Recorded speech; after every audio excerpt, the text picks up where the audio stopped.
अस्सलामुअलैकुम नासरीन, आपको ताज़ा तरीन और अहम ब्रेकिंग न्यूज़ से आगाह करते चलें।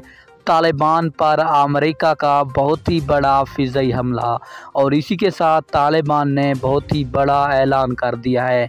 तो आपने इस वीडियो को आखिर तक ज़रूर देखना है। मैं आपको मुकम्मल तफसील बताने वाला हूँ इस छोटी सी वीडियो में।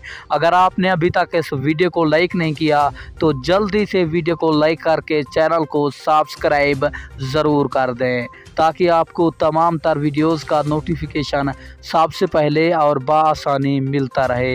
तो आपका कोई भी कीमती वक्त ज़ाया किए बगैर बढ़ते हैं वीडियो की जानिब।